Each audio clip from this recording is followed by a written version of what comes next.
Hello, അസ്സലാമു അലൈക്കും. Welcome back. ഇന്നത്തെ വീഡിയോയിലേക്ക് എല്ലാവർക്കും സ്വാഗതം. എല്ലാവരും സുഖമായിരിക്കുമെന്ന് വിശ്വസിക്കുന്നു. ഇന്ന് നമ്മൾ ചെയ്യുന്നത് കുക്കറിൽ പായസം ഉണ്ടാക്കാൻ പോവാണ്. നല്ല എളുപ്പത്തിൽ തീരെ ബുദ്ധിമുട്ടൊന്നും ഇല്ലാതെ പായസം ഉണ്ടാക്കിയെടുക്കാം. പായസം എല്ലാവർക്കും ഇഷ്ടമായിരിക്കുമല്ലോ അല്ലേ? അപ്പോൾ നമുക്ക് വലിയ പാടൊന്നും ഇല്ലാതെ എളുപ്പമായിട്ട് പായസം ഉണ്ടാക്കാം. അപ്പോൾ എങ്ങനെയാണെന്ന് നോക്കിയിട്ട് വരാം.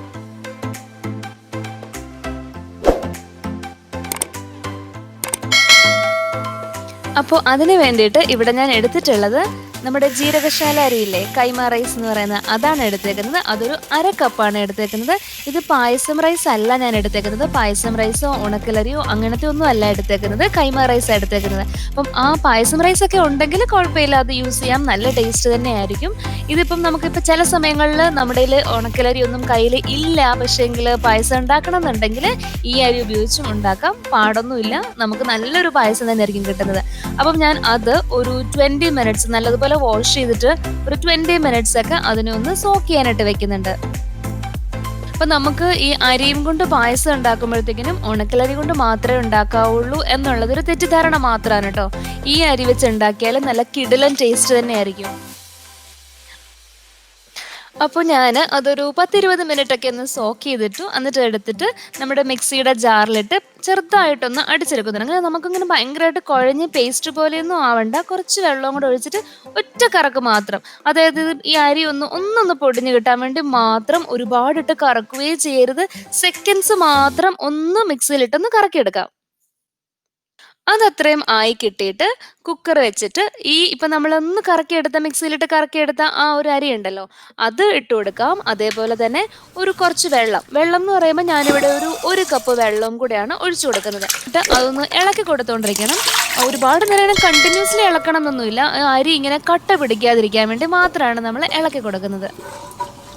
അപ്പോൾ ഈ അരി ഫുള്ളായിട്ട് വെന്ത് വരുന്നോടം വരെ നമ്മൾ വെയിറ്റ് ചെയ്യൊന്നും വേണ്ട. ഒന്ന് ഇടയ്ക്കൊന്ന് ഇളക്കി കൊടുക്കുക. തീ അങ്ങനെ ഒരുപാട് ചെറിയൊരു മീഡിയം ഫ്ലെയിമിൽ ഇടാം. എന്നിട്ട് അതിലേക്ക് ഞാൻ ഏലക്ക ഇട്ട് കൊടുക്കുന്നുണ്ട്. ഏലക്ക ഇപ്പം ഇത്രയും ക്വാണ്ടിറ്റിക്ക് ഞാനൊരു 3 ഏലക്കയാണ് ഇടുന്നത്. ഒരുപാട് ചതയ്ക്കുന്നൊന്നുമില്ല, ചെറുതായിട്ട് ഇങ്ങനെ ഓപ്പൺ ആക്കിയിട്ട് അതിട്ട് കൊടുക്കുന്നുണ്ട്. പിന്നെ അതുപോലെ തന്നെ പഞ്ചസാര ഇടുന്നുണ്ട്. പഞ്ചസാര ഒരു 3/4 കപ്പൊക്കെയാണ് ഇടുന്നത്. ഇതിലും കൂടുതൽ മധുരം വേണമെങ്കിൽ ഇടാം, പക്ഷെ അതാകുമ്പോഴത്തേനും മധുരം കൂടുതലായിരിക്കും. ഇതുണ്ട് ഇപ്പം അതിനകത്ത് ആ തിള വരുന്നതൊക്കെ കാണുന്നുണ്ടല്ലോ. പിന്നെ അരി അങ്ങ് ഫുൾ വെന്തിട്ടൊന്നുമില്ല.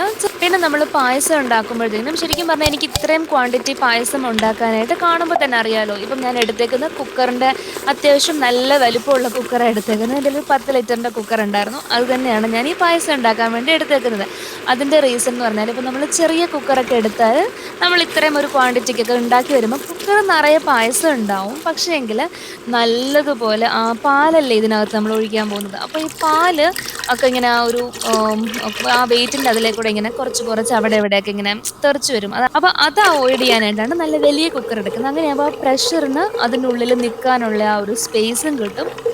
ഞാൻ ഇതിലേക്ക് ഇനി ഒരു 1-1.25 ലിറ്റർ പാൽ ഒഴിച്ചു കൊടുക്കുന്നുണ്ട്. ഇതിനകത്ത് ഇപ്പം 1 ലിറ്റർ പാലായാലും കുഴപ്പമൊന്നുമില്ല. പക്ഷേങ്കിൽ ഞാനൊരു 1/4 ലിറ്ററും കൂടെ എക്സ്ട്രാ ഒഴിക്കുന്നുണ്ട്. കാരണം ഇത് ഒരുപാട് അങ്ങ് കുറുകിയിരിക്കാതെ ഒരിത്തിരി ലൂസ് കൺസിസ്റ്റൻസി കിട്ടാൻ വേണ്ടിയിട്ടാട്ടോ 1.25 ലിറ്റർ ഒഴിക്കുന്നത്. ഇതിനകത്ത് ആ 1/4 അവോയ്ഡ് ചെയ്താലും കുഴപ്പമൊന്നുമില്ല.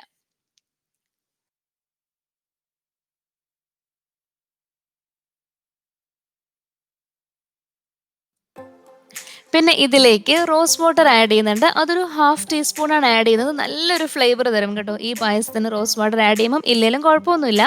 പിന്നെ അതുപോലെ തന്നെ ഇവിടെ നമ്മൾ നെയ്യിൽ വറുത്തിട്ടല്ല കാഷ്യൂ നട്ട്സും കിസ്മിസും ഇടുന്നത്. ഞാനിവിടെ ജസ്റ്റ് നമ്മൾ ഡയറക്റ്റ് അങ്ങ് ഇടുവാണ്. നമുക്കപ്പോൾ കടിക്കാനായിട്ട് കിട്ടുന്നത് പോലെ കുറച്ച് കാഷ്യൂ നട്ട്സ് ഇട്ട് എടുത്തിട്ടുണ്ട്. അപ്പോൾ ഇത്രയേ ഉള്ളൂ.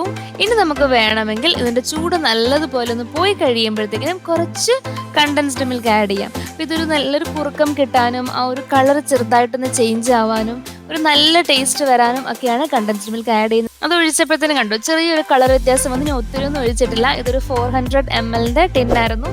അതിനകത്ത് കുറച്ച് മേ ബി ഒരു 100 ml അത്രയൊക്കെ ഒഴിച്ചിട്ടുള്ളൂ.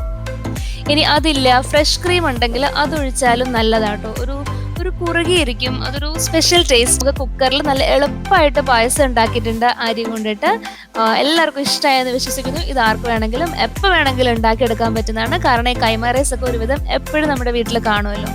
അപ്പം വീഡിയോ ഇഷ്ടമായിട്ടുണ്ടെങ്കിൽ ലൈക്ക് ചെയ്യാനും, ചാനൽ ഇതുവരെ സബ്സ്ക്രൈബ് ചെയ്തിട്ടുള്ളതിനുള്ളിൽ സബ്സ്ക്രൈബ് ചെയ്യാനും, പിന്നെ ഇത് ആർക്കെങ്കിലും ഒക്കെ ഉപകാരമാകുന്നുണ്ടെങ്കിൽ അവർക്കൊക്കെ വേണ്ടിയിട്ടൊന്ന് ഷെയർ ചെയ്യാനും മറക്കല്ലേ. അപ്പൊ നമുക്ക് വീണ്ടും മറ്റൊരു വീഡിയോ ആയിട്ട് കാണാം.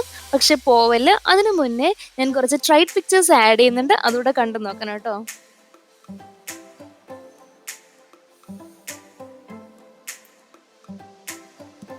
ഈ ഹോട്ട് മിൽക്ക് സ്പഞ്ച് കേക്ക് കുറെ പേരൊക്കെ ട്രൈ ചെയ്തിട്ട് ഇഷ്ടമായിട്ടുണ്ടായിരുന്ന ഒന്നാണ്.